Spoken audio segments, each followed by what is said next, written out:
இதுவும் ரொம்ப மோசமான கேள்விகள்லாம் கேட்குறாங்க. இந்த மாரி நீங்க விருப்பம் இல்லாம இந்த கல்யாணத்த பண்ணிக்கிறீங்க. உங்களுக்கும் இந்த கல்யாணத்துக்கு விருப்பம் இல்ல. அதனால நீங்க இந்த கல்யாணத்தில ரத்து பண்ணிக்கலாம். எந்த பிரச்சனையும் இல்ல. நீங்க யாருக்கும் பயப்படாதீங்க அப்படின்லாம் சொல்லிட்டு இருக்காங்க. அத கேட்டு சிந்து செமையா டென்ஷன் ஆயிடுறாங்க. உடனே டாக்டர் தான் நான் விரும்புறேன். தயவுசெய்து புரிஞ்சுக்கங்க அப்படின்றாங்க. இப்ப வேணா விரும்பியிருக்கலாம். ஆனா முன்னாடி விரும்பலல்ல அப்படின்னும்போது, இல்லங்க நான் எப்பவுமே டாக்டர தான் விரும்புறேன். தயவுசெய்து புரிஞ்சுக்கங்க அப்படின்னாங்க.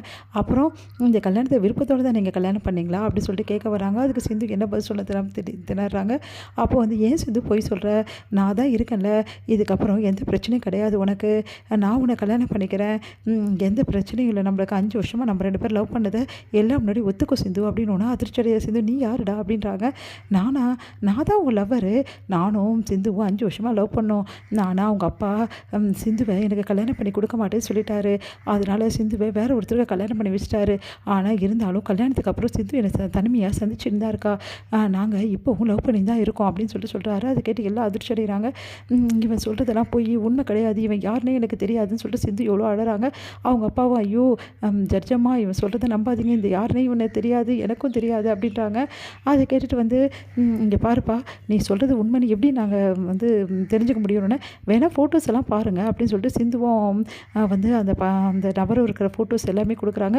ஐயோ இந்த ஃபோட்டோஸ் எல்லாம் உண்மை இல்லைங்க, தயவுசெய்து நம்புங்க, இவன் யாருன்னு எனக்கு தெரியாது, நான் இவனை விரும்பவே விரும்பலை. சரிம்மா உனக்கு விருப்பம் இல்லைன்னு சொல்லிட்டேன் கல்யாணத்தில், அப்போது நீ விருப்பம் இல்லாத கல்யாணத்தை எதுக்குமா பண்ணிகிட்ருக்கணும்? நான் அதனால் இந்த கல்யாணத்தை நீயே ரத்து பண்ண சொல்லியிருக்க. அதனால் உனக்கு எல்லாரும் பயமுறுத்துகிறாங்க, அதனால் யாருக்கும் பயப்பட வேண்டிய அவசியம் கிடையாது அப்படின்னு சொல்லிட்டு வக்கீல் சொல்கிறாரு. அதை கேட்டு ஏயா இப்படிலாம் பேசுகிறீங்க?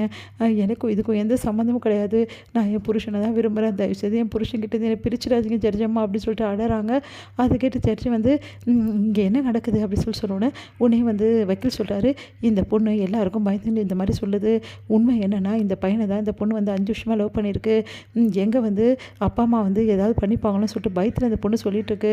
இந்த பொண்ணுக்கு இந்த கல்யாணத்துலேருந்து நீங்கள் விடுதலை கொடுத்துட்டிங்கன்னா அந்த பொண்ணும் பையனும் சேர்ந்து வாழறதுக்கு நல்ல வழி அமைச்ச மாதிரி இருக்கும். ஒரு லவ்வர்ஸை சேர்த்து வச்ச புண்ணியும் உங்களை சேரும் ஜட்ஜு அப்படின்னு சொல்கிறாங்க.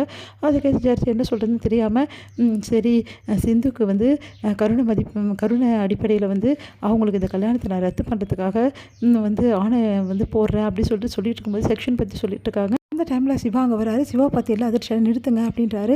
நீங்கள் யாருங்க அப்படின்னோடனே, நான் தாங்க சிவா, சிந்துவோட ஹஸ்பண்ட் அப்படின்னோடனே அதிர்ச்சியாக பார்த்துட்டு இருக்காங்க.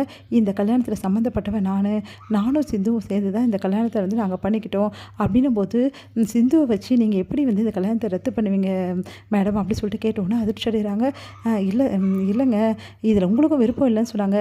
விருப்பம் இல்லைன்னு சொன்னால் அதை நான் சொல்லணும்ல, எனக்கு சிந்து கூட வாழ்கிறதுக்கு முழு சம்மதம் அப்படின்னோடனே அதிர்ச்சி அடைகிறாங்க எல்லாரும். என்ன இந்த சிவா இப்படி சொல்கிறான் அப்படின்னு உடனே சிந்துக்கு சஜஷன் பண்ணி டாக்டர் அப்படி சொல்லிட்டு ஓடி வராங்க. நிறுத்துமா அப்படி சொன்னோன்னே, அமைதியாக இரு சிந்து, நான் பார்த்துக்கிறேன் அப்படின்னு சொல்கிறாரு. சிந்துக்கு நான் இருக்கேன், நீங்கள் யாரும் எதுவுமே சிந்து பண்ண முடியாது அப்படின்னு சொல்லிட்டு எல்லாருக்கிட்டையும் சொல்கிறாரு. அதை கேட்டு எல்லாம் அதிர்ச்சியாக பார்த்துட்டே இருக்காங்க.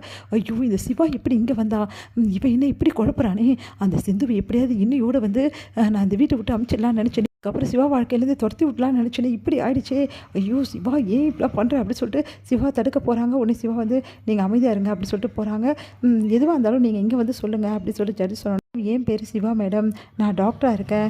சிந்து உண்மையை தான் சொல்கிறா. உண்மையிலே சிந்துக்கும் இந்த பையனுக்கும் எந்த சம்மந்தமும் இல்லை. என்ன சொல்கிறீங்க? சொல்கிறது உண்மைன்னு சொல்கிறதுக்கு ஏதாவது சாட்சி இருக்கா? என்கிட்ட எல்லா சாட்சியும் இருக்குது மேடம், என்னால் இந்த விஷயத்தை நிரூபிக்க முடியும்னு சொல்லிட்டு சிவா சொன்னாலும் அதிர்ச்சி அடைகிறாங்க எல்லாரும்.